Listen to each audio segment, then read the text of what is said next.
राधे राधे भक्तों। तो आज हम श्रवण करेंगे पौष मास के शुक्ल पक्ष की पुत्रदा एकादशी व्रत कथा। इस दिन भगवान नारायण की पूजा भक्ति की जाती है और गाय के दूध का सागार लिया जाता है। तो चलिए भक्तों कथा श्रवण करते हैं।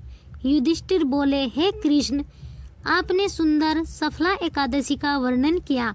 अब कृपा करके पौष शुक्ल मास एकादशी का वर्णन कीजिए। उसका नाम और विधि क्या है? श्री कृष्ण बोले, हे राजन, लोकों के उपकार के लिए पौष शुक्ल एकादशी की विधि में कहूँगा। यह सब पापों को दूर करने वाली पुत्रदा एकादशी है। सिद्ध और कामना को पूर्ण करने वाले नारायण इसके देवता हैं।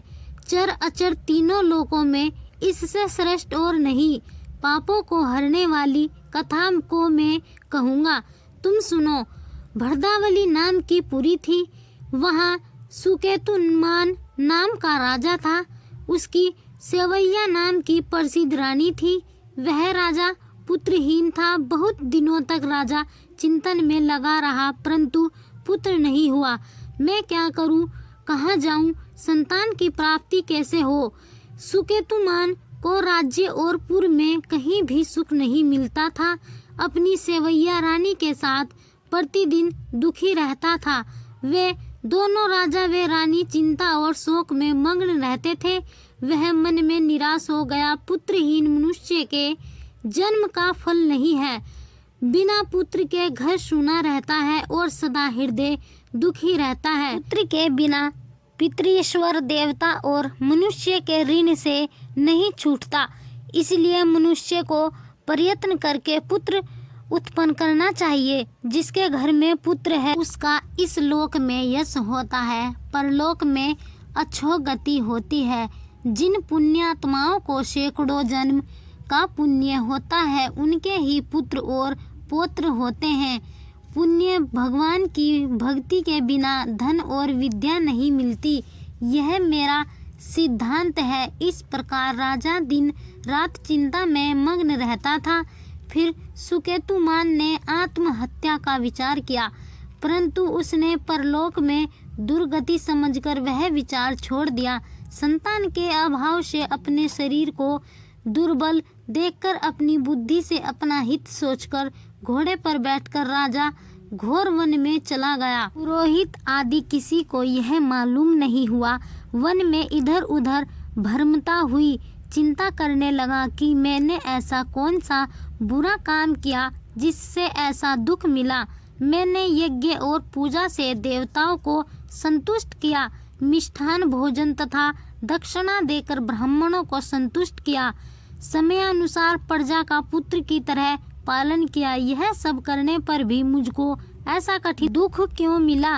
इस प्रकार चिंता करता हुआ आगे वन में चला गया। पुण्य के प्रभाव से कुमुदिनी से सुशोभित मानसरोवर के समान एक सुंदर सरोवर को देखा। ये सरोवर चकोर चकवा और राजहंसों से सुशोभित मान था। उसमें मगर, मछलियाँ और जल के जानवर थे। ऐश्वर्यमान राजा ने सरोवर के पास बहुत से मुनियों के आश्रम देखे और अच्छे शकुन होने लगे। राजा का दक्षिण नेत्र और दक्षिण हाथ फड़कने लगा। इन अंगों का फड़कना शुभ सूचक प्रतीत हुआ। सरोवर के किनारे मंत्रों का जप करते हुए मुनियों को देखकर घोड़े से उतरकर राजा उनके समान खड़ा हो गया। व्रत करने वाले मुनियों को अलग अलग प्रणाम किया। हाथ जोड़कर राजा ने सबके लिए दंडवत किया। राजा को बहुत हर्ष हुआ। वे मुनीश्वर भी प्रसन्न होकर बोले, हे राजन, आपकी क्या इच्छा है सो कहिए। राजा बोले, हे तपस्वियों, आप कौन हैं और आपका क्या नाम है? आप यहाँ किस लिए आए हैं सो कहिए। मुनि बोले, हम विश्व देवता हैं और स्नान करने के लिए यहाँ आए हैं। माघ का महीना निकट आ रहा है। आज से 5वें दिन माघ लग जाएगा। आज पुत्रदा नाम की एकादशी है। हे राजन, पौष शुक्ल एकादशी पुत्र की इच्छा करने वालों को पुत्र देती है। तब राजा बोला, पुत्र उत्पन्न करने के लिए मैंने भी बड़ा प्रयत्न किया है। यदि आप प्रसन्न हैं तो मेरे लिए सुंदर पुत्र दीजिए। तब मुनीश्वर बोले, हे राजन, आज पुत्रदा नाम की प्रसिद्ध एकादशी है। आज ही इस उत्तम व्रत को रखिए। हमारे आशीर्वाद से और भगवान की कृपा से आपको अवश्य ही पुत्र प्राप्त होगा।